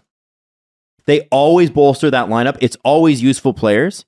And you know, some of those players are still there, some of them are not, but they always go in and get the guy. Look what they did with they did it with Rick Nash. They did it with Taylor Hall. They did it with the guy before that. Who was the guy? And he's gone now. And he was a big player, Chicago Blackhawk. What? Went to Boston a couple years. Is pre-pandemic. It's eons ago. But you know, they always they always go out and get the guy. And and if you're him, you're probably looking at the like last ride with the Bruins, and I get to jump on board. And it's a good destination. Freaking Bergeron take all the pressure off me. Okay. It's a great destination. Here's the problem with it. If you're the Canucks, you need futures. And I think the Bruins are going to be very reluctant to give you that, because they're a team desperate enough to sign Mitchell Miller, right? Mm-hmm. Like, that was the whole thing is, I mean, his contract's still in the books. Oh my God. After everything, can you imagine the Canucks dark. get him? That's super Can I dark. give you It's the possible. package that the Canucks are looking for, courtesy of The Athletic? Okay. So according to The Athletic, the club is ideally looking for a package including multiple young players, ideally a centerman and right-handed defenseman in a Horvat trade. And? Yes, so they're looking for a centerman and right-handed defenseman. The club is, for the moment anyways, poised to be reluctant to take back any money to facilitate a trade or retain salary. Although everything is negotiable. Reluctant doesn't mean no when it comes to cap. That's what why they're wouldn't looking you for. retain salary? He makes, like, by the time the trade deadline comes around, he'll make virtually nothing. And then it'll be gone. No, we Retain need it half. now. Shut up. Yeah. We need it now. Retain half. If you want all those things you're asking for, retain half. He's a UFA. And you get your first round picks through the door, because it's going to be 1+, I would think. 1+ a draft, like, or somebody who was drafted. Like, if you're the Leafs, let's just do it with the Leafs, because they're the team we know the best. Why not? Okay, you're Kyle Dubas. What's an offer that you start with to Jim Rutherford without trying to rip him off so he doesn't say fuck you? Well, based on what they said, you're looking at a first, you're looking at Nyes, you're looking at Niemela. And Nyes isn't even a center, so you don't even really give them what they want. So you give them all 3 for a guy who contracts expire. That's what they asked for. Holy shit. That's a lot. Holy shit. Yeah, man. And I wonder, you know, for the Leafs, to me, that doesn't make sense. I was actually thinking that, like, Nyes might be the answer that they're looking for up front. Oh, he definitely is. So, like, they probably don't need to make the trade. No, the Leafs are going to make one of the best trade deadline acquisitions of any team. It's Matt And Nyes. they're going to do it like a month after. What was the Claude Giroux trade? I feel like that you have a kind of a way you can go Hang with on, that Owen trade. Tippett and a first? Yeah, Owen Tippett in a first. Just that's about what Philadelphia also receives a third round selection. Florida gets 2 prospects.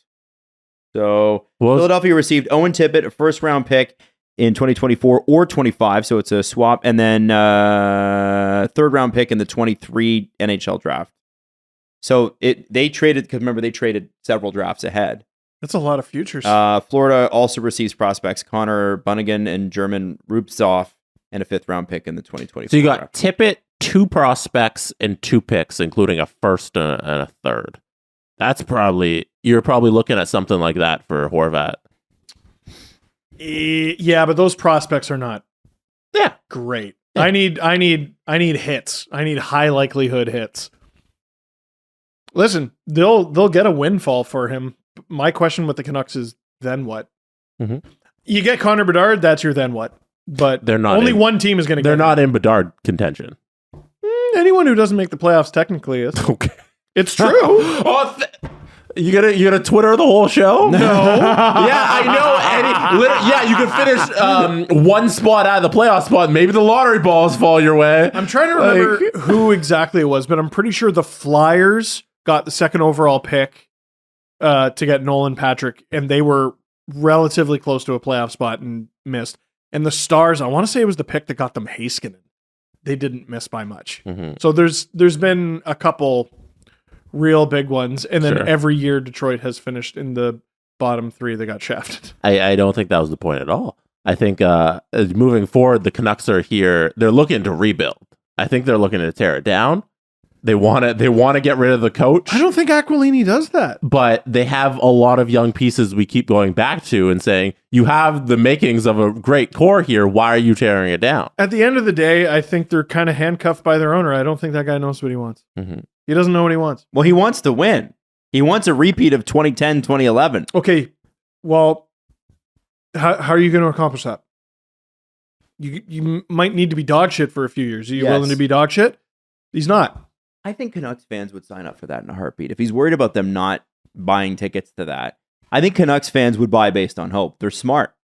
Cool. So you're going to rebuild them by the time you're ready to contend those little Quinn Hughes and Elias Pettersson contracts expire. Mm-hmm. They're going to need $10 million each, and they fucked up, man. Yep. I don't know what's in store for the future of the Vancouver Canucks. If they succeed, it wouldn't shock me. Again, I keep saying, someone was like, you keep saying you believe in the Canucks. Why? Was it a Canucks fan? I can't remember who it was, but they were like, dude, they suck. And I'm like, yeah, but they might not one day. They got to make a decision. The Canucks are extremely half pregnant.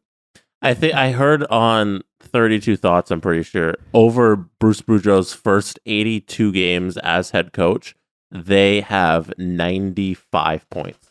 Ooh. So that's right out of the playoffs. We're all talking about them sucking so hard, but everything, it seems like, is a mess personality-wise, feeling-wise, atmosphere-wise with the Canucks. But the on-ice product is like decent. They win games. 95 is death. That's death. You just missed the playoffs. Yeah, so they're very far. They're very close to, hey, we can push this a little further, get to 104 points, and we're doing stuff. What if you're overachieving at 95? Right, or we're on the other side of let's take it down to an 85 points.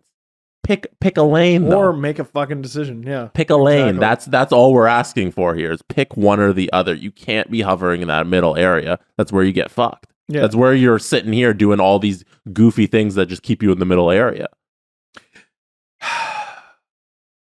I feel like if they're just able to somehow dump Tyler Myers, you have an interesting. Oh man, Oliver Ekman-Larsson. Fuck. Like, what a weirdly constructed roster. And I know Patrick Allvin's new. A little bit of this is his fault. I don't think he's making any decisions. I think it's Jimmy Roth. You think it's Jimmy? Well, then... I think he makes all the calls here. And okay, here we are again.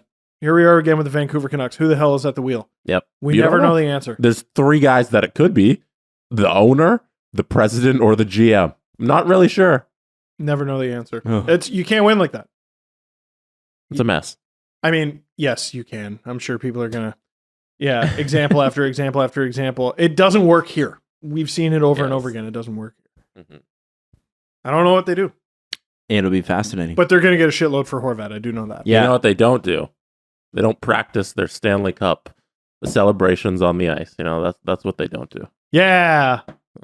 according to Kevin Bieksa. Did you see They don't do that in Vancouver. Did you guys see the JD Greenway chirp of Darnell Nurse? You make $9 million a year. What the fuck do you do? Yeah, you don't fucking do anything. Yeah, that's what it is. Yeah. Man, that guy's struggling this year. I think he's hurt, isn't he? He can't be 100%. He can't be 100%. There's no way. Yeah, no, he's not. He's not very good himself. on his own end. No, Now, can score. what I loved about that is like that's the chirp you heard, but that shit happens all the time on the ice, and it's just all the shit we don't get to hear. We never get to hear it that close. The players love Cap Friendly. They must. I want to know who puts the most like B Rabbit effort into their chirps. Like I'm gonna look up. That's an all these awfully guys hot make. coffee pot. Like that's the sort of like writing it down. It's Brad. It's Mr. Marchand. Oh, Yeah? for sure. Like, there's no way he's not the best chirper in the league. Is JD Greenway a good chirper, or is that just one that we heard? Well, now we gotta keep an ear out. Got to keep an ear out for Mr. Greenway. I guess so. Damn. That was a good one. It was honestly, it was devastating. I felt like it was pretty A lot of the intense. replies were like, I would love to be shit and make $9 million. Yeah. Well, that was sort of. Is well, that for a sure. chirp? That was sort of Nurse's reaction. Like, oh no, how terrible. Oh, Like, no. well, I think he You're said, calling like- me wealthy. He was like, "How did you do that? Like, how did you get that?" Right. Like that's where it got devastated. It's like, how did you get that? Yeah. Yeah. Lastly, before we get into the press conference here, Jaromir Jagr made his season debut at age 50 for the Kladno Knights of the Czech Extraliga. He had 15 minutes of ice time, picked up 2 assists. That's so many. Yeah. 2 assists. 2 assists already. Yeah. He's a pretty spectacular guy. Now, doesn't he own Kladno? Mm-hmm. I Yeah. believe so. So he can suit up whenever, but like he still is pretty valuable there. He could still play. 2 assists in 15 minutes. That's crazy. I need to know if everyone's playing the hardest. Or if it's defense It's Czech against them. Extraliga. Of Putin course they hockey? are. You guys remember Vladimir Putin playing Yes. hockey? That's Yes. but that's very different than the Czech Extraliga, right? I know. That was But like that's what Steve's suggesting. Yeah. I don't know. I don't know if this is true, but someone told me a story once where in Gretzky's final year, people would go in to hit him and they'd be like, heads up. Like, I guess no one wants to hammer You know what I see that. 30-something-year-old. You don't want to break Wayne. He was Right. never a big guy. This is last year. Who is the top scorer of the Kladno Knights? I don't know. Yager. Leaf legend. Jeremy Bracco. Oh, hold on. Absolutely not. I don't even know where he plays. Who was the guy they did the That's up what and I'm down saying. with that Dubas quoted about? Stuart Percy? Is it Stuart? Vesey's No, in the Michael NHL. Matteo. No, he's playing for Vegas still. Yep. I have no idea. Thomas McCannitz. No. 5 goals, 14 assists, Oh. 19 points. There's a few names I recognize. Jakob Klepish, Jake Dotchin. Oh, so he's breaking people's knees over there. Yeah. That's great. Good for Jake. Sure. And Yager is in there. I feel bad for Andrzej Blaha and Martin Kahar for Yager tying them in scoring in one game. Those guys played 13 and 25 games. Who are they? apiece. Andrzej Blaha and Martin Kahar. Big fans? Huge. Yeah. I want to, yeah. Were they drafted by anyone? No. But I do love a good hockey DB. Oh, and Landon Bow in net. I want to say he was like Team Canada's goalie one year. I don't know that name.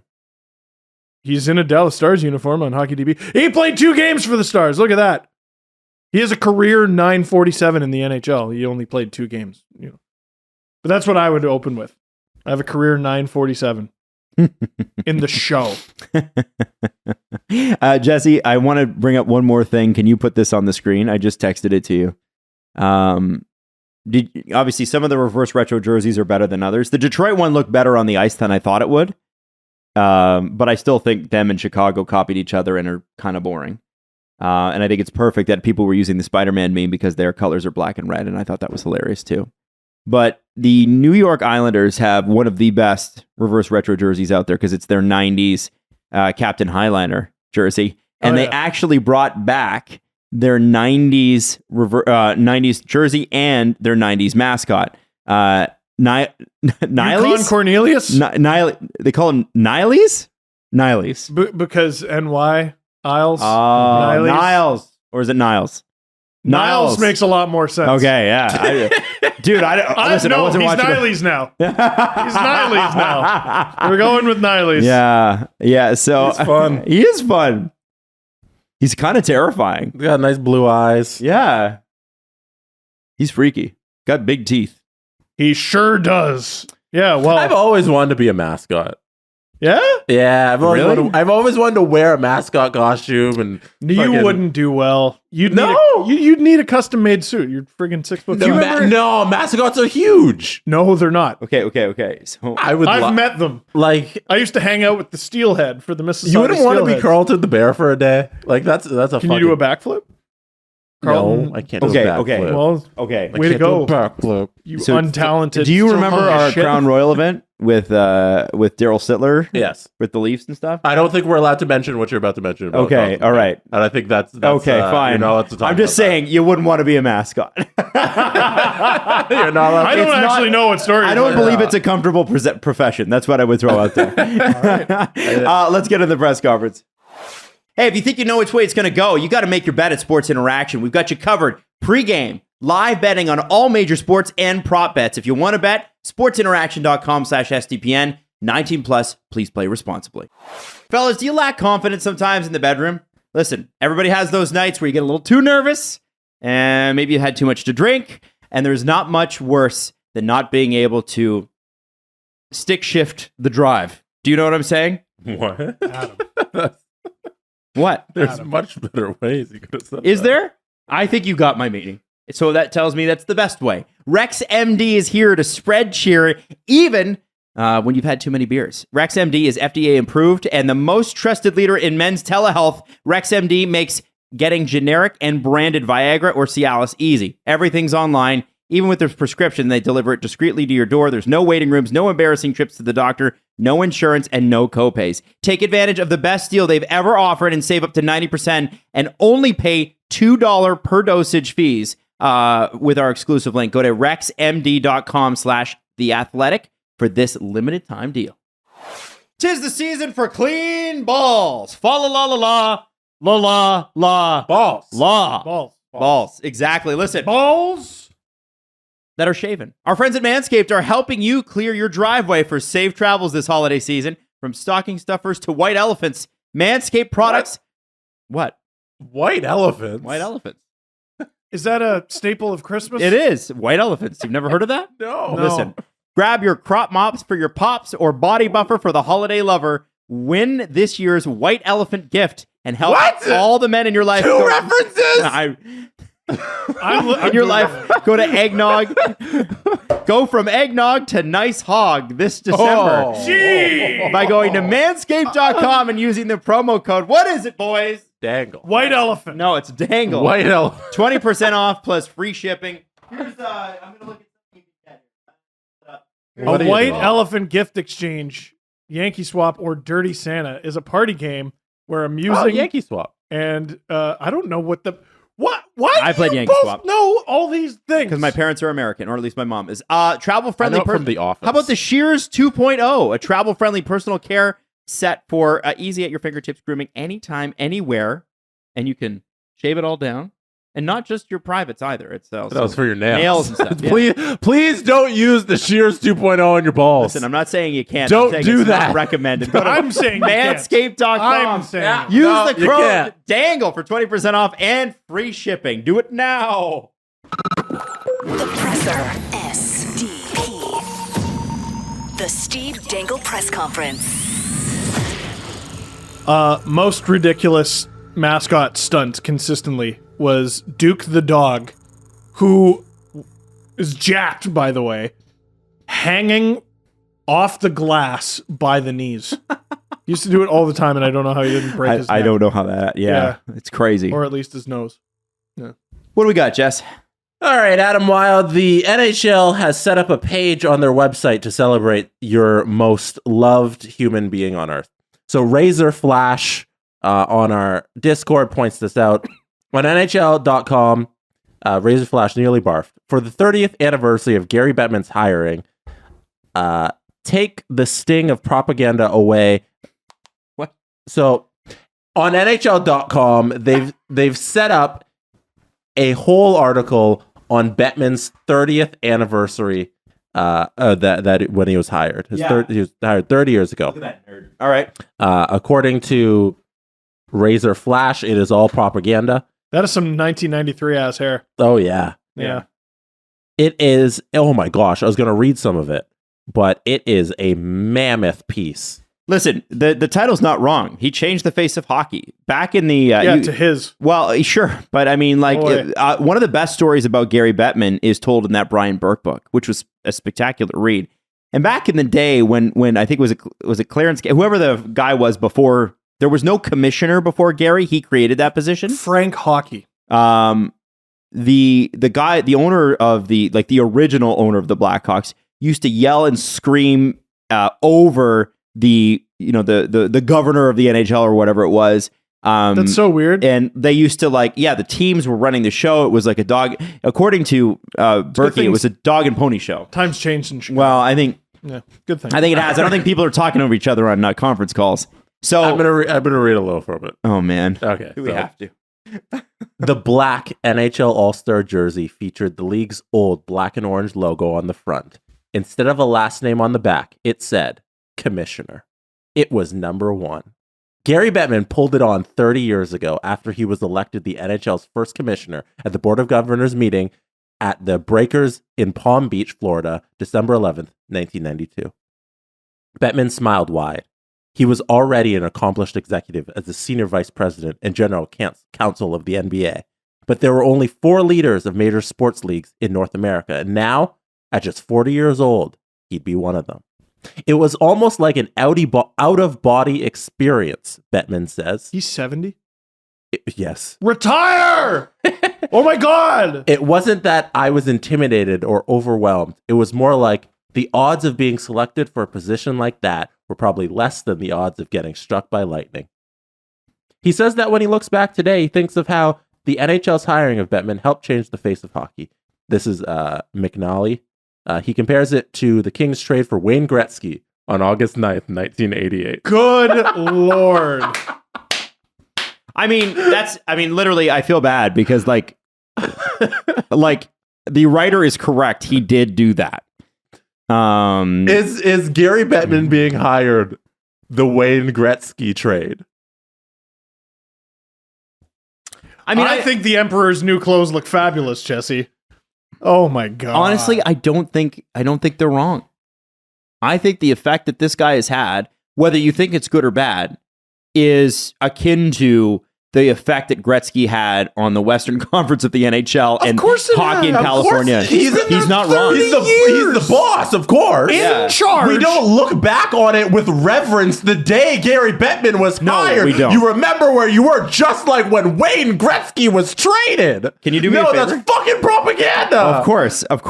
Nobody's revering that. No. I'm just giving, I feel bad for the writer because that's literally his boss's boss. Yes. Now, I think it might be a few rungs up. Yeah. I want to ask you, Jesse, could you do me a favor? What? Just for fun. Can you take that link and tweet it at Alan Walsh? Just tweet it at him. All right, send it to me. I'll tweet it at him. You guys. Send it to me. I'm just going to be like, comments? Good read. Just put good read.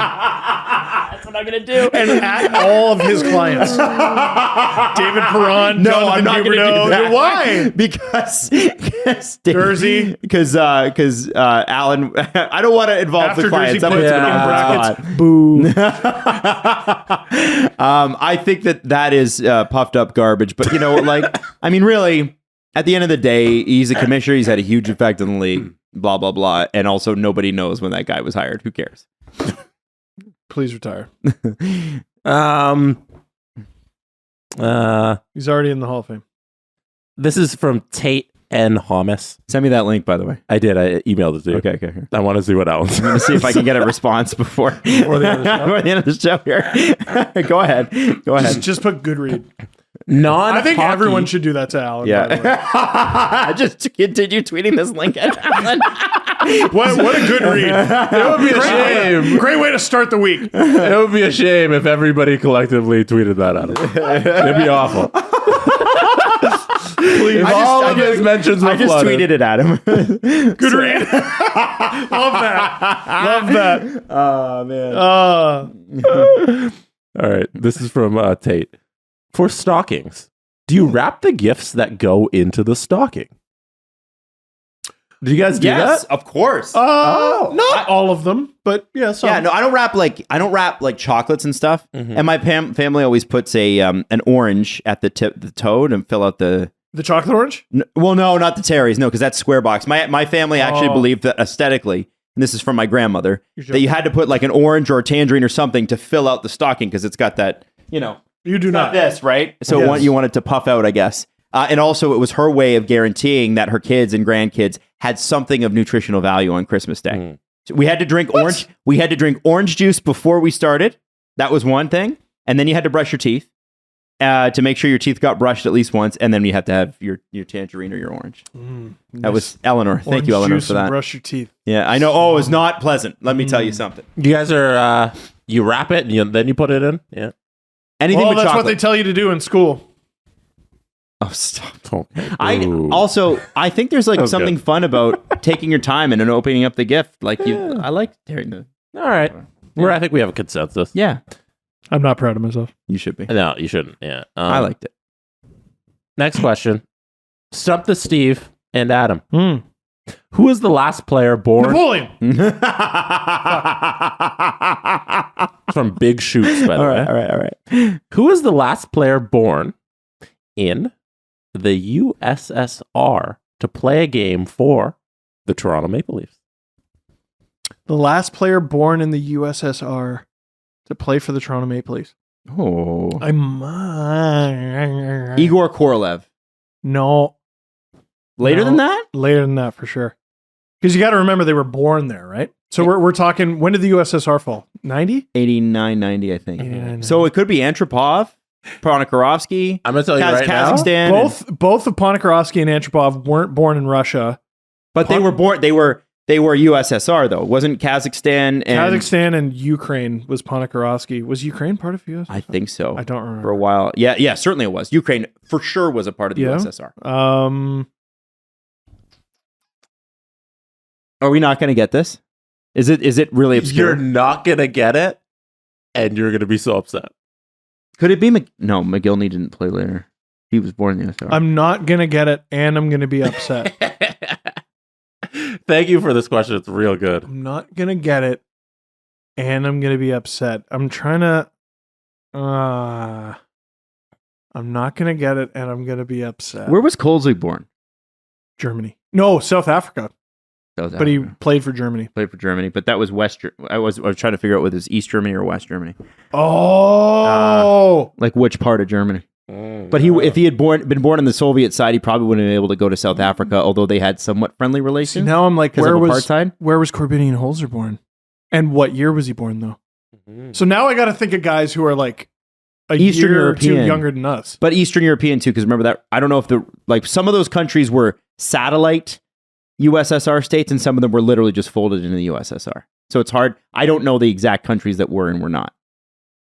But I know like Ukraine for sure was part of the USSR. Alexander Barabanov. I don't know. Who's your guess?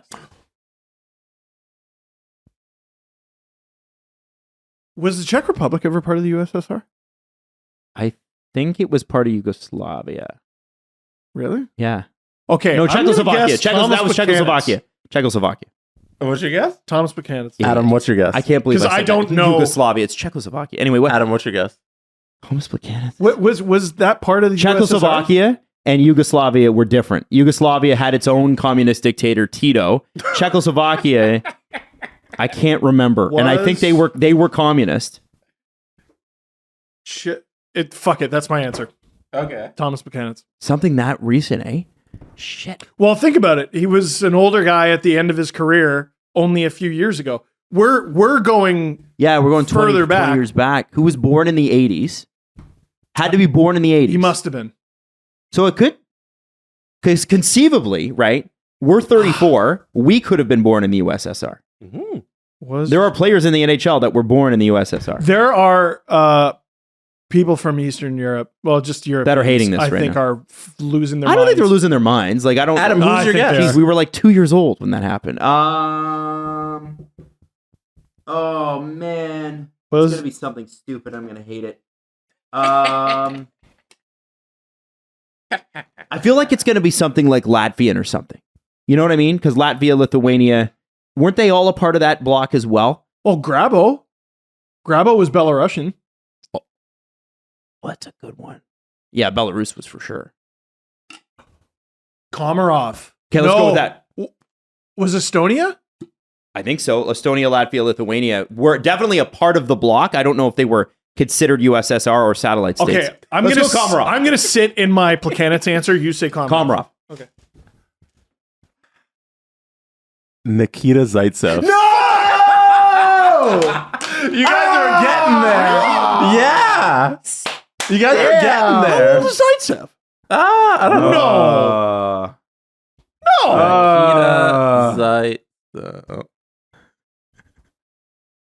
Nikita No. Okay, Yeah. when did the USSR fall? Nikita Zaitsev is 31. He was born in Moscow, Russia in 1991. And they were still. It fell. What month? It matters what month. October. It fell like later in the. Damn it! Yeah. That's an awesome question. Yeah. And I know That's a great countries. I just didn't know what was and It's wasn't conceivable part though. of the He's USSR. not. It's conceivable though that he may not be the last. Oh yeah, well, Right? Yeah. What if he comes back? Well, no. But or like somebody else. somebody That's who's around interesting. our age. That. Yeah, So right now there is a final, but they might not be final. that's right. I like that. That's very interesting. Yeah, because the USSR fell in December of 1991, Wow. and Nikita Zaitsev was born October of 1991. We should have just gone Russian. Like we were. Was this country? Was Galaxy that brain? country? Well, because most people and that I fun? love this on our Discord are like, let's get technical. Yeah. Let's get technical. That's a really, really That's good question. fucking awesome. Damn, that was good. That's great. Look And how Jesse's got the map up. Look how holy shitting Oh, yeah. big the USSR was. Oh yeah, it was crazy. Like Russia's ridiculous, but look at that. and you see all the countries that are in colors there. Those are all satellite states. Those are all controlled by or Holy- manipulated by the USSR as well. It's an enormous thing. Wow. That's just the Earth. That's just most of the Earth. Yeah, Holy cow. looks like Pangea. Yeah, a little bit. Except it's USSR, not Russia. Right. No, definitely not Russia. So, like, throughout that whole year of 91, right, they were like falling and Well, I making think all those negotiations. what was happening was there was Oh, like now I'm out of my depth. what happened. My very base understanding of it is that Gorbachev wanted to modernize the state but keep it Soviet, and the idea was, you know, I think his thing was, okay, we want a little bit more democracy in this, and our economic system is failing. So if you want to be a part of the USSR, you can, but if you want to leave, we can talk about that. And everybody's like, great, we'll leave. See you later. And then and that's when it all fell apart. Oh, And then, you I know, don't like know. they started getting like their McDonald's and their Pizza Hut. And I think later on, he this is great. I think he appeared in like a Pizza or a Pizza Hut ad. He did. Yeah, it's like, is that it's the in weirdest Russia, it's like, thing. is that Gorbachev? Yeah. It's the weirdest damn thing. Yeah. Look that up. Yeah. Gorbachev Pizza Hut commercial. Yeah. A fascinating man. From what little Russian history I know, he came from an era where like he went to university in the post-Stalin era where things got a little bit more liberal, and then another guy with. Have you ever seen the guy with the Soviet dictator with the gigantic eyebrows? No. No. Okay, I forget his name. I was a Soviet dictator. Tater. With Thank the you. Thank you. I think That it's was better than Brezhnev. your fucking condom joke. Oh, that wasn't good. You ever seen? Okay, Jesse, Yeah. Google and put this up. Okay. Leonid Brezhnev, Brezhnev, and then put his picture up on. You've never seen eyebrows until you've seen Brezhnev's eyebrows. It's unforgettable. Do his eyebrows illustrate how much power he had? I think- Holy mackerel! You've never seen Holy eyebrows. shit! I told you, you've never seen eyebrows like that ever. Damn! Look at that! Dear Lord. That's a squirrel's tail. The biggest eyebrows I've ever seen in my life.